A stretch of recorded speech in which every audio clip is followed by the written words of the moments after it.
Hi everyone, this is Katrina Raspold, your Bring Up Bruja, and today we are going to talk about something that is a staple in the practice of brujeria and hoodoo, and that is dirts, dusts, salts, and powders.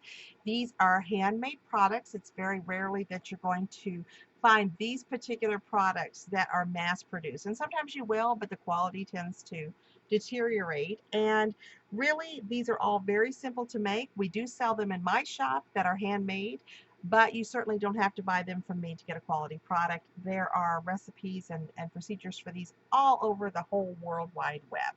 So we're not going to be talking as much about how to make these products today, but the different ways you can use them and the different types of products that exist. And again, these are long time practices that have gone back for many, many, many years, as you'll see as we move through them. So, dirts, dust, salts, and powders. One of the things I want to bring up first of all is to consider the idea that there is no substance on this earth that is inherently evil.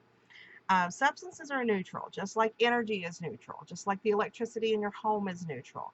And the substances can be used for good or they can be used for bad.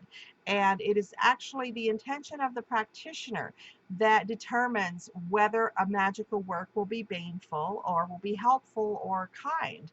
And it's the same thing with all of these products. So none of these products are evil, none of these products are of the devil. They are simply products that exist and take on the energy of the magical work that is created through them. So, starting off, we're going to discuss the difference in dirts, dusts, salts, and powders. Dirts, salts, and dusts, and there are exceptions to this rule, are usually used to create some sort of boundary or to define a sacred space. Powders are usually used to affect a change of some kind in your life. And again, there are always exceptions, but for the most part, this is how these products are used. We're going to start out with the most popular product, and that is graveyard dirt. Now, I want to jump ahead in our little list here because look at us, we have bullet points. I want to jump ahead and say straight off the bat that there is a rumor that spreads around that really just makes all of us laugh, that graveyard dirt is actually a code word for the herb mullein, which is here. And there are some that are code words. For instance, anytime you hear a spell that requires bat wings, that's talking about holly. That's putting holly into it. There are all sorts of different colloquial and local herb names that sound like they're something that they're not. But graveyard dirt is not one of them. When we talk about using graveyard dirt, we are literally talking about using the dirt from graves. And there's a specific way it's collected that is respectful and removes the karmic attachment to the dirt that you collect. And we're going to talk about that as well. Now, the place where this may have come from, this rumor about mullein, is this is what mullein looks like right here. And mullein is actually called graveyard torches because of the way that it grows. You can snap it off, dip this part right here in oil, and actually light it and use it for a torch. And because it grows in wide open areas, it was found in many graveyards. And so it was an easy way to just get some oil onto the plant and have a torch as you move through the graveyard at night to what? Collect your graveyard dirt. A lot of people prefer, including myself, to do that at night. So, yeah, we're not talking about mullein. We're talking about actual, literal graveyard dirt. So the power of the graveyard dirt that you pull is based entirely upon where in the grave you collect it, from the hands, from the head, from the feet, and from the nature of the person or the spirit who's buried there. If you're doing analytical, intellectual work, or you want to obtain wisdom, pull it from the head. If you want to get something done, pull it from the hands. If you want to create a boundary, get it from the feet, where the boundary is going to be crossed or not crossed. The energy of the spirit is going to be in the graveyard dirt. So you want to make sure that you study where you're taking it from. You don't just go into a graveyard and go all willy-nilly pulling dirt. You have to know where you're taking it from. Now, graveyard dirt and the use of it invokes ancestral veneration into the process of the magic that you're doing. So it's an ancient practice that goes back beyond time memorable to collect the dirt. In fact, that remember vampires have to have dirt from their own grave, but to collect the dirt as a remembrance of the person who is there and to take some of their spirit with them. Now, like any of the products we've talked about, it can be used for good or it can be used for malice, depending on the intention of the person. Now, when we're talking about the type of person that's there are certain spell works, and you'll find these online, to harm or kill a person using graveyard dirt. And for that, you would want to pull the graveyard dirt from an actual murderer. There is an old hoodoo spell that is used to invoke insanity in a person, to make them go crazy. And to do that, you use the graveyard dirt of a person who was known to be mentally ill. In either of those cases, I'm sure you can imagine the danger that's inherent in negotiating for the purchase of graveyard dirt from a spirit of a mentally ill or a homicidal person. So, because we need to open ourselves when we go into the cemetery to collect this dirt in order to negotiate with the spirit, we're not shielding very much. We want to be very careful of the spirits that we're encountering in this graveyard when we're pulling out the dirt. So, we don't want to engage potentially hostile or imbalanced spirits, because you don't just gained all of this wisdom and benevolence when you are between the worlds just because you're dead. So, of the spirits that we're working with, a lot of them are going to have the same personality they kind of had when they were alive. So, you want to be super careful when you are working with these malevolent types of spirits. I personally, I don't do that because I don't want to play that. Now, another way that you look at the energy of the person that's buried there is if you want to specifically pull protective graveyard dirt for the purpose of protection. Number one, ideally, it would be one of your own ancestors who had a custodial feeling toward you, like a grandparent who was very protective of you, or a parent, or an aunt, or an uncle, or somebody you actually knew. That way, you know the energy that's around them, you know what their assets were as a person, and can draw from that connection. The next thing you can do is to pull the graveyard dirt from a soldier who defended the country or defended certain areas in order to get that protection energy there. And then lastly, you can go for someone who was a law enforcement official. And the trick about the law enforcement official is that you're supposed to, by tradition, pull the dirt from a law enforcement official who is known not to be corrupt, and that can be a real trick. Now, when I collect my graveyard dirt, I go into my local cemetery at midnight on Samhain when I know that the veil is at its thinnest, because I need to communicate with these energies that I'm using their dirt. I want to know exactly what kind of person is, exactly what they want from me in return, and have a good dialogue with them. And it's easier for me to do that when the veil is at its thinnest. So that's when I pull my dirt for the whole entire year.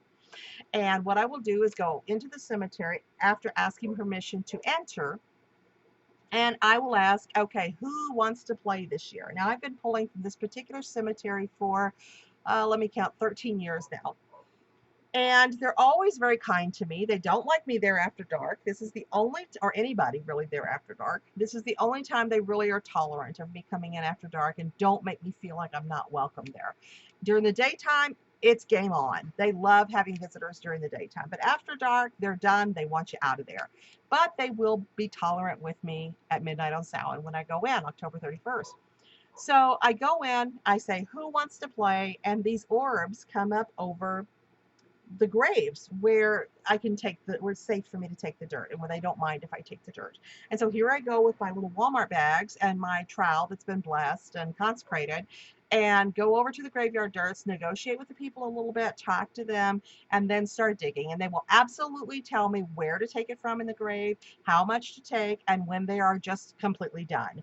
And I always leave the grave in the condition that I it was when I arrived, or better. I don't ever take it so that it looks like there's like this gaping hole in the grave or anything weird like that. Now, I told you that to tell you this. There's a dude in the cemetery named Colonel Knox from the 1800s. And Colonel Knox was the sheriff of Grizzly Flats, where I live, for a very short amount of time. It was like 6 or 7 months. And he didn't really have a lot of time to be corrupt. And then the town burned down. Is one of the times that the town just completely burned to the ground, which happened 3 times. And so this guy made me wait 5 years before he would let me take some of his dirt. And he's the only one in the whole cemetery that is a candidate for this. And so I'd come up and, okay, who wants to play? And look at all the orbs. And I would go over to Colonel Knox's grave and say, Colonel Knox, with all due respect, I'd really like to take some of your dirt. And there would just be silence. Silence, or there would be, no, just you cannot have my dirt. And okay, I'd go off and get some of Eleanor's dirt because Eleanor's kind of a dirt whore and will always give me her dirt. And go off and Charles Kingsley around his little tomb. Okay, thank you, Charles. But Colonel Knox always made me kind of slink away with no success. And then finally, after 5 years, I come up and I'm like, Colonel Knox, look, dude, I know you're probably going to say no, but with all due respect, I must ask. And he's like, yes, you may have some of my dirt. And I about died. I mean, I had to keep asking him, are you sure? Is this really okay? And he says, yes, good lady, you may have some of my dirt. Okay. So I start digging and he lets me take a certain amount and then he's done. He wants no more. So all of my law enforcement dirt from my shop actually comes from Colonel Knox. And he, just because he gave it to me that year, the next year he's like, nope, you can't have any.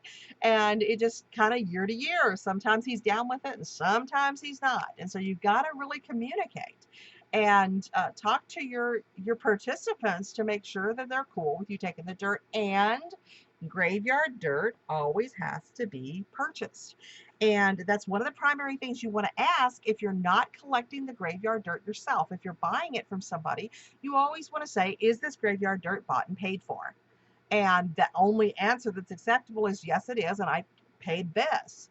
Now, the typical payment for buying graveyard dirt is a silver dime or a mercury dime or a handful of dimes, even that are just dimes. They like dimes for some reason. They just really dig on the dimes. Or you can give a token of that person. For instance, the Eleanor, the dirt whore I was talking about before. She died in like the late 1800s, and she loves hats. And so I always bring Eleanor a hat and put a hat on her grave. There's other certain flowers that some graves prefer. Or if it's your grandmother, you know she always loved lilies, leave her some lilies, but always purchase your graveyard dirt. Always give something back. Now, graveyard dirt is used as a component in a lot of other tricks and spells and compounds, like Goofer Dust has graveyard in it, Bitch Be Gone has graveyard dirt in it, Hotfoot Powder has graveyard dirt in it. One of the things that has been discussed frequently in talks about graveyard dirt is the use of dirt from the graves of babies. This is supposed to be so precious and so sacred and so sweet. And I've got to be honest, I've used the dirt from baby graves before, and it's really kind of boring. They're babies. They don't really have a huge imprint into the dirt like an adult who's lived a full and rich life. And so I'll take the graveyard dirt from the babies if they really are look at me, look at me, look at me and wanting to play. But it's very rare that they are. They're just babies. And so they don't really have a huge vibe to them that I really want to put into my graveyard dirt. So that's the talk on graveyard dirt. And now we move on to the next most important, and that is crossroads dirt. Crossroads dirt, super important in hoodoo, super important in brujeria, because in both African and European traditions, as well as the Mesoamerica traditions, the crossroads are the most magical place on earth.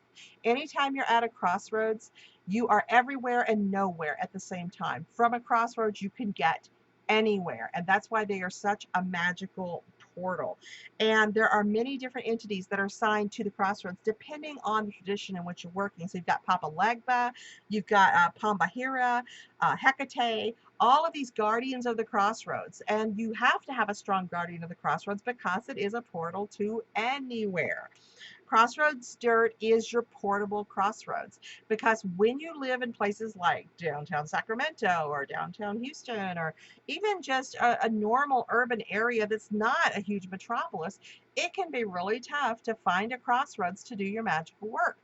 And a lot of the traditional spells require that you be at a crossroads. And some people aren't comfortable being seen out doing their magical stuff. So when you're out and about, not only do you risk of getting shoved out of the broom closet and discovered, but people can look at you weird with some of the things we have to do at the crossroads. Or you can get arrested with some of the things we have to do at a crossroads. Or, you just don't, maybe it's just a busy crossroads and you might get hit by a car. So you've got to be able to work with a crossroads and be safe. And of course, that element of danger can really heighten your magical energy, but let's heighten it in other ways, shall we? But with the crossroads, you can actually take the crossroads dirt and use it to draw out a crossroads, to just make a cross on the ground, and that is then your crossroads. Now, when I collect crossroads dirt, I collect from a crossroad here in my hometown where the Pony Express rode. And I get from all four corners of the crossroads and also the center of the crossroads. And that gives you your complete crossroads construct there. Now, some of the things you would use the crossroad dirt for, or the crossroads, if you're lucky enough to have a crossroads you can use, is for visioning. Put yourself at the center of the crosshairs of the crossroads and ask where you should go, what you should do, what should be your next adventure. For decision making, if you've got something that you are just really on the fence and you don't know what to decide, sit in the middle of that crossroads and say, behind me is the past, it cannot be changed. To my left, to my right, and straight ahead of me, I have options, show me what to do. And I'll tell you, your dreams will get very vibrant and very coherent. You'll see signs everywhere about what your next move should be in the next few days. It's a very strong process to light a candle at a crossroads and sit there and wait for guidance from these entities that through all cultures live at these crossroads.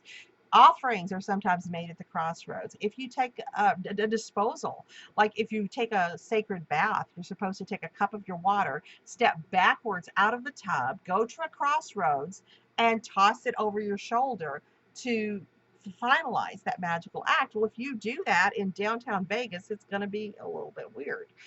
So this crossroads dirt allows you to do that in the privacy of your backyard or your ritual space. There are some things like disposing of your candle glasses and some of your poppet work and that sort of thing you might want to actually do at a crossroads. Any disposal of sacred items that you've used are often requested to be done at a crossroads depending on the spell itself. There are some spell works like the Follow Me Boy and some crossing spells if you want to cross somebody where it requires that you leave a token or an offering at the four corners of a crossroad or in the center of the crossroad. For the Mojo Bean wishing spell, you take 3 Mojo Beans and put a wish into each one. Toss them over your shoulder, don't look back, and walk away. So that's another way that it's really important to have crossroads dirt handy so that you can create your own crossroads if you need to. Another thing that's very common in the discussion of crossroads is the mastering of skills, such as the Robert Johnson story. And what happens with that is that supposedly, by tradition, if you take your talent of choice, whether it's tarot cards or writing or playing a guitar or whatever it might be, to the crossroads and you practice for 9 nights in a row, giving offerings to the guardians of the crossroads, they will then instill the talent within you. Black animals tend to hang out at crossroads. True story. I mean, anytime I go to collect my crossroads dirt, I will always see a black crow, a black cat, some kind of black animal hanging out there. So that is crossroads dirt and some of the crossroads magic you could do. Very quickly, we're going to talk about footprint dirt. Now, this is not something you sell. This is something you have to collect yourself. So because it's a very personal magic, you're not going to sell the footprint dirt of a person. The footprint is almost like DNA, and if they are barefoot, it actually can have DNA in it. It contains where a person is, where they're going, where they've been, and you can work with that footprint. And hoodoo especially is really fraught with spell work involving footprint dirt, and so is Appalachian Granny Magic. You can do something to the footprint itself. For instance, if there's a footprint walking away from your house, you can go to where that person stepped and you can put a rusty nail right here in the heel of it. And that will bind that person to you and keep them from straying and keep them from wanting to leave you if you feel insecure in that respect. You can put other powders in the footprint to affect that person in some way. You can collect the footprint, like take a piece of cardboard and scrape under it and collect the whole of the footprint dirt, put it in a jar, and use it against that person or to affect that person magically later. You can create a footprint um, by taking some of the items like goofer dust or bitch be gone or all any sort of magical powder and put it where that person's going to walk, and then they walk through it and the spell is conveyed through their feet. You can also put materials such as powders and that sort of thing in their shoes or in their socks, and affect them that way. So the footprint is very personal, and that's another reason why brooms were considered so magical, is because the brooms could sweep away the footprint and keep somebody from working against you. Sea salt is a very low level protectant, but it works well.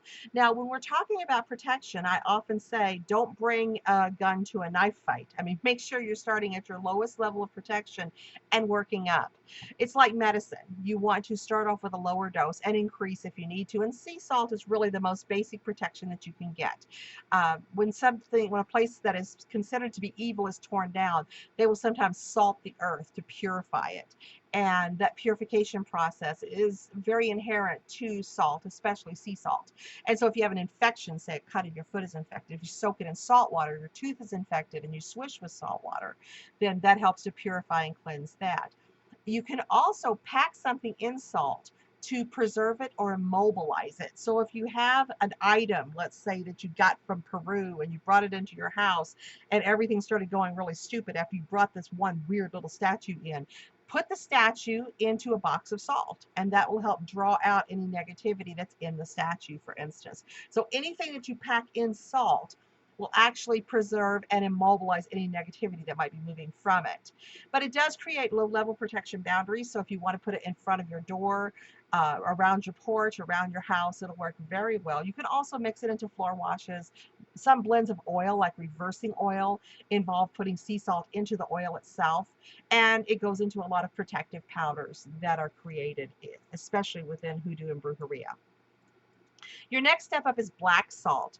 This is a pretty strong protectant where salts are concerned. And it's a mix of, for instance, what I use is a little bit of patchouli, the actual patchouli leaf. It always has the ashes from a witch's hearth, which, aha, I'm a witch, happen to have some ashes because I've got a wood stove. It'll have all kinds of different items that you're putting into the black salt. And this is a much stronger protection. It's also used for banishing, for cursing somebody. You can put it in mojo bags. You can put it in protective bottles, like your house protection bottle that you're doing, or a witch's bottle. You can use it in poppet work, or you can also put it in the footprint like we talked about before. This is cascarilla. Cascarilla is extremely versatile and very strong. Cascarilla is actually ground up super, super powdery fine eggshells. So what I do for mine is I use an old coffee grinder that I got at the thrift store, one of the electric ones, and I rinse out all of my eggshells and let them dry, and then I shove them down into this coffee grinder, and I process them over and over and over and over and over and over again until it's super, super fine, like powdered sugar.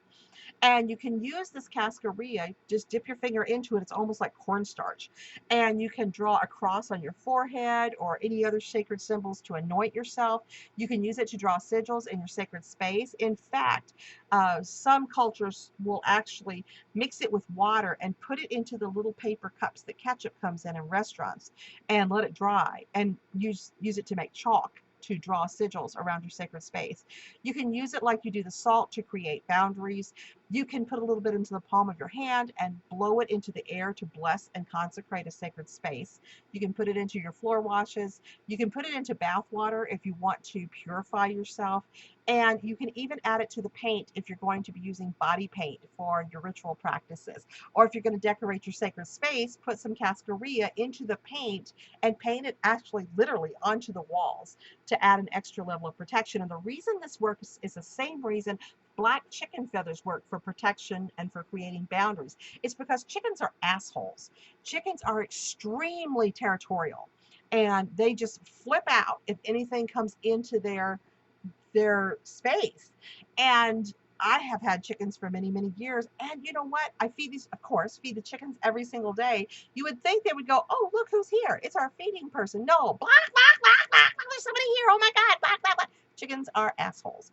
And so that protection and the quality of protecting what's yours and protecting yourself and protecting your boundaries goes into the eggs, and that gets ground up. Therefore, cascarilla, it just works. It's a really wonderful product.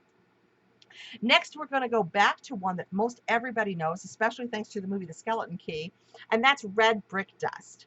And again, not code for anything else. It is literally red brick dust. And this looks like it would be something very simple to get. And whenever anybody says, oh my God, why is your brick dust so expensive? I take them to my house and give them a lesson on how to make brick dust, because this is hard to make. You literally take red clay bricks and you bash them and bash them and bash them, or you drill them out and you work your butt off. I mean, you will get muscles of making brick dust to get it this fine so that you can use it the way that it's meant to be used. That's why it's so hilarious in the movie The Skeleton Key, where what's her name? Goldie Hawn's daughter, Kate Hudson, has this huge trough of brick dust, because brick dust is enormously expensive and very hard to come by, because it's such a pain in the butt to make. Now, the magical quality of brick dust goes back to red ochre, which was documented as being used as far back as 32,000 years ago, and was actually used in bricks up to 7,000 years ago. In Egypt, in Turkey, in Jericho, in Europe, the Romans would use the bricks to lay their roads. That was one of the biggest things that the Romans did in England, was to create an infrastructure of roads. And some of those roads are still intact. In fact, brick was pretty strong stuff. Now, in the 1600s in New Orleans, again, the red brick dust got a higher popularity because the voodoo queens would meet in an abandoned brickyard on Dumaine Street. And that's reinstituted the practice of using the brick dust for protection. You do not use modern bricks because most of those are cement. We're not using cement. We're only using clay bricks. The bricks that I use for my brick dust actually come from a barn up here in Grizzly Flats that's over 100 years old. And it's old, super, super old clay bricks. Red powders, as a rule, are very magical because red is very magical. The minerals in the clay convey some of the magic, but the key ingredient is that iron oxide. And if you think about how iron is rumored throughout history to repel negativity, which is why you have a horseshoe over your door to keep out the fairies. But that's absolutely where all of that came from. There's actually a process called reddening, where you take vinegar or ammonia or even your pee, and you put the red dust in it and mix it all up into a paste to magically anoint or bless certain items, or to make a spell stronger, or to create a stronger level of protection. And you can also mix brick dust, or cascarilla, in fact, in with your paint and paint your porch with it. And that will create a very strong level of protection there. Now, at my shop, anybody who comes to my shop and looks down as they walk through the door will see a strong line of brick dust across my shop doorway. And that's because I don't want to have to screen people that are coming in. And I'm in a high traffic area, so I get a lot of weirdos coming through, and I don't want them in my shop. I want people in my shop who are supposed to be there. So since day one, we have created boundaries across the thresholds of the door of the shop using red brick dust. And that keeps out the people who are not meant to be there. And that way I know that anybody who comes into my shop is intended to be there, and I don't have to go through a screening process. I just help them with whatever they need in terms of help there. Let's see, what do we want to talk about next? Let's talk about goofer dust. One of the first things that one of my hoodoo mentors said to me is there's absolutely no benevolent use for goofer dust. And although the goofer dust itself is neutral, It's very rare that somebody's going to come into my shop and say, chick, I need some for dust, that I know they don't have a huge problem.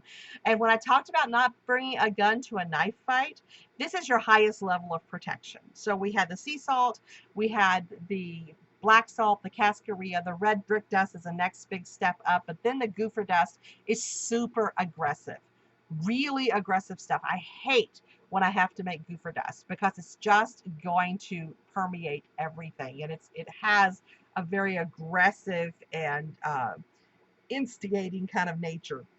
It's used only for banishment. Its only purpose is to get rid of people who are bothering you. It is an absolute human pesticide. So it's very caustic. You want to use it very carefully. Do not breathe it in. Do not get it on your clothes. Do not get it on anything you want to keep around. It's made of stuff, and I can tell you this for sure, like sulfur and cayenne, and it has dead insects in it. And yeah, this is really intense stuff. What you do is, let's say you've got neighbors with whom you have a huge conflict. You've tried every benevolent way you can to make this work, and you just need them gone. You open up the goofer dust, you throw it over the fence where they're going to walk. You put it on their doorstep where they're going to walk and get it on their shoes. And you can also work by remote using poppet work. So you can take a poppet, open it up, put goofer dust into the poppet, and oh my gosh, I would wear gloves for this, to do this. Sew it up, put it into your witch's jar, pee all over it, dump some more goofer dust on it, put some glass and some nails and that sort of thing in there, and tighten it up. When I tie off my jars, I also put super glue around the top of it, or some E6000, so that nothing's getting the sucker open, and then you bury it far from you. It always amazes me when people are trying to banish someone and they will bury the jar in their backyard. Seriously, folks, your goal is to get it away from you. Drive the jar away from you to someplace far away and bury it there so that it's not just right out your back door. But yes, goofer dust, very aggressive for getting rid of people. Blue anil, also called bluestone, is kind of a throwback to copper sulfate, which was the original use, but copper sulfate is even more toxic and caustic than the goofer dust is. It's really horrible stuff, and it can literally kill people. So we stopped using bluestone, and now we use a substance called bluing, which, if you're old as the hills like me, remember using bluing in laundry to make clothes whiter. And it's the exact same thing. It's the exact same bluing. Blue anil comes in little cubes like this. Some people will buy it in balls, or they'll take these things and wet them down and roll them into balls. But the thing is that this bluing, see the powder on the bottom down here? It's super pervasive. It is the bluiest blue you will ever see, and it gets everywhere. So you want to be very careful when you're using it, but this stuff cannot be beat for drawing in money and for gambling luck. It's also good for warding off the evil eye and evil just in general. You can use it in floor washes. It won't turn your floor blue if you dilute it enough and just put a little bit into your floor wash. You can put a little bit into mojo bags. It's said that if you take bluestone and alum, which is used to pickle cucumbers into pickles, along with 9 silver dimes, and put all of that into a red flannel bag, that you will have no better amulet for gambling luck. So this is very, very big with gamblers. I don't mess with the balls because I don't like getting the blue all over my hands. And I'm telling you, this stuff is really, it's crazy pervasive, and but it's extremely, uh, it's very good. It's very good at what it does, and will definitely bring in some good gambling luck if you want to mess with the mess of the bluing. This is 7 African powers, Las Siete Potencias. My husband actually makes this, and this is a combination of frankincense, myrrh, cinnamon, sage, sandalwood, and dragon's blood together. And people will look at this and say, why are there 7 African powers when there are only 6 components? And you are the 7th component. And it draws in love, money, health, protection, power, success. You can imagine mixing these together. It smells amazing, and it's a powder that you burn on a charcoal, a little hookah charcoal. You can also put it on the tops of your candles to bless them, or you can put it into your mojos or your floor washes. But it's a very wonderful powder that's so gentle and loving and just conveys all these fantastic blessings. The last thing we're going to talk about is what I sell more than all the other powders put together, including the graveyard dirt, which is extremely popular, and that's the Bitch Be Gone powder. The Bitch Be Gone powder is, I was really shocked at how popular this stuff was. We have a Bitch Be Gone candle as well, and the two are used together. But I'm serious, there must really be some bitches out there because bitches be tripping. Everybody wants the Bitch Be Gone. I am literally making my third batch for the past 3 months of the Bitch Be Gone because it's just selling out every time we get it. It is a strong combination of graveyard dirt, some different herbs, oils, and you can use it not just on other people, but you can also use it on yourself. And it can definitely be used to banish bitches. If you've got some bitch that is just really making your life miserable, affecting your quality of life, it will get rid of them. But it'll also get rid of your bitches. So if you have a day where you just know that for the last 2 or 3 days you've just been on edge and you know you've been crappy with people, sprinkle a little bit of the Bitch Be Gone in your shoes. And it will help draw down the anxiety so that you're feeling better and you're able to communicate more effectively and you're not quite so much of a bitch. My daughter-in-law actually puts this in the shoes of my teenage granddaughter when she's on her period because this girl just pings and will get really crabby and bitchy, and Dina just puts a little bit of it in her shoes and it calms her right down. It can banish people. It can banish uh, the things that you feel bitchy about. And it can create actual behavior change. It reduces anxieties. You can, if you don't want to get it in their shoes, you can just put it where the person is going to walk. Just sprinkle, sprinkle, sprinkle. You can use it in some poppet work. And again, it's often combined with a candle, which we just put it around the top of the candle and around the bottom and burn the Bitch Be Gone candle with it. So those are some of our dirts and dusts that we routinely use. I hope this class was helpful for you. And if you have any questions, make sure you put them down below in the comments or just follow the links to reach my website or my Facebook page and you can talk to me directly there. I'm very accessible. If you enjoyed the class or any of the other classes, please feel free to make a donation. Thanks for being here.